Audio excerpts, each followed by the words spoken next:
everyone, welcome back to our YouTube channel. Guys, we were learning about tense. किसके बारे में पढ़ रहे थे हम? टेंस के बारे में पढ़ रहे थे, काल के बारे में पढ़ रहे थे। तो अपने जो प्रीवियस वीडियो है उसमें मैंने आपको बता दिया था टेंस होता क्या है, टेंस की डेफिनेशन क्या होती है, टेंस कितने टाइप्स के होते हैं और उनके सब टाइप्स कौन कौन से होते हैं। फिर हमने पढ़ना शुरू किया था प्रेजेंट टेंस यानी वर्तमान काल।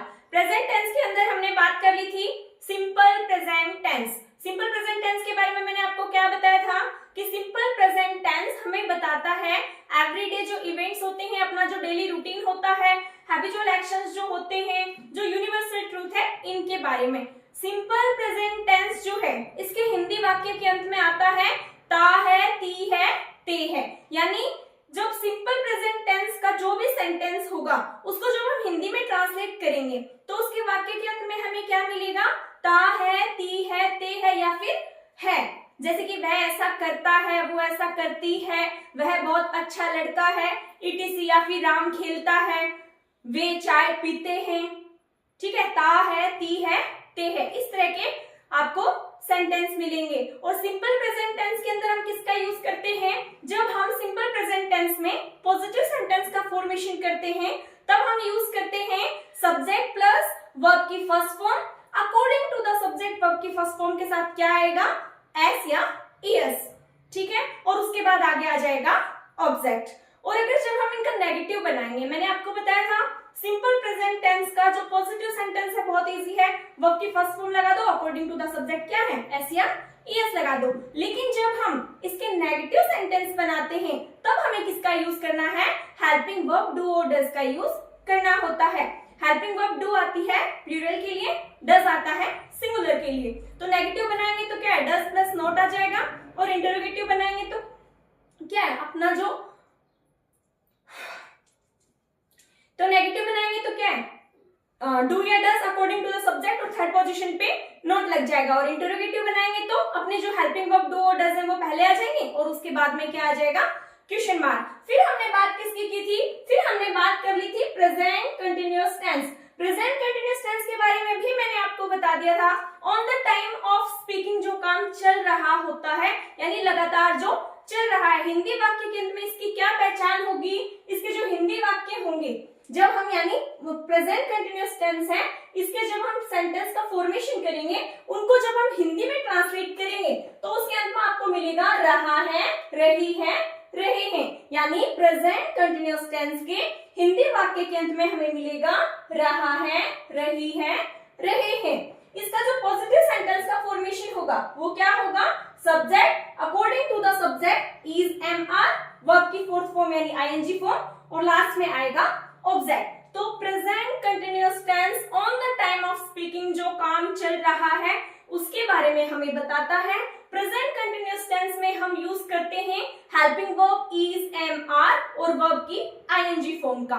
हेल्पिंग वर्ब इज आएगा सिंगुलर के लिए, आर आएगा प्लूरल के लिए और एम का यूज हम करते हैं केवल आई के साथ। ठीक है, अब हम देख लेते हैं इसके कुछ एग्जांपल्स। शी इज डांसिंग, वह नाच रही है। हिंदी में ट्रांसलेट किया तो क्या आया? नाच रही है। ही इज प्लेइंग, वह खेल रहा है। They are going to school, वे विद्यालय जा रहे हैं। My mother is cooking food, मेरी माँ मम्मी खाना बना रही है। I am going to market, मैं बाजार जा रही हूँ। यानी हमने ये जो सेंटेंस है ये पॉजिटिव सेंटेंस है, अपने सिंपल प्रेजेंट टेंस के पॉजिटिव सेंटेंस है।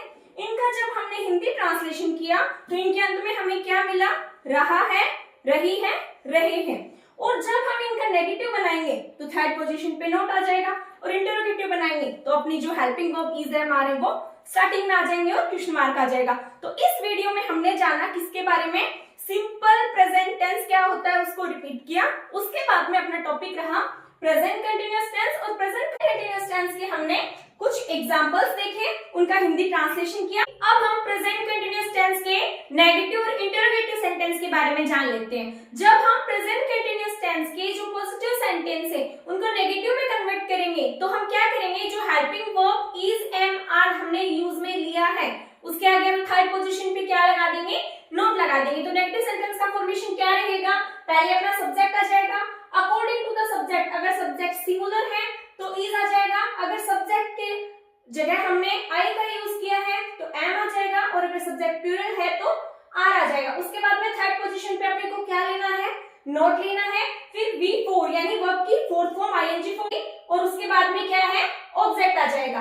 जब हम इसके इंटरोगेटिव सेंटेंस बनाएंगे तब हम क्या करेंगे, अपने जो हेल्पिंग वर्ब है इज, एम, आर, इनका सबसे पहले रखेंगे, उसके बाद सब्जेक्ट, फिर वर्ब की फोर्थ फॉर्म, ऑब्जेक्ट और क्वेश्चन मार्क। तो एक बार चेंज करके देख लेते हैं, ये हमने प्रेजेंट कंटिन्यूअस टेंस के पॉजिटिव सेंटेंस लिखे थे, तो अब हम क्या है इनका एक साथ बनाएंगे, नेगेटिव और इंटरोगेटिव।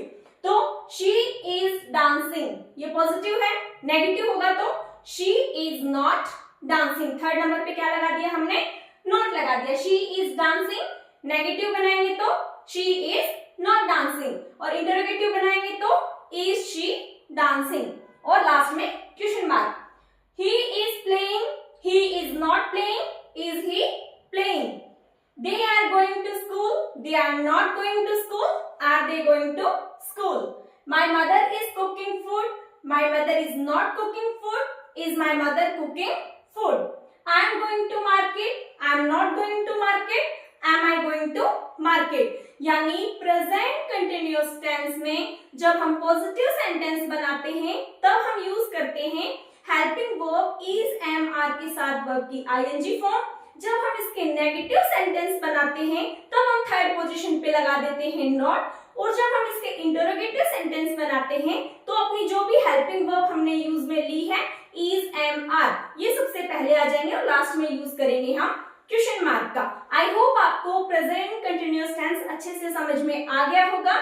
नेक्स्ट वीडियो में हम पढ़ेंगे प्रेजेंट परफेक्ट टेंस।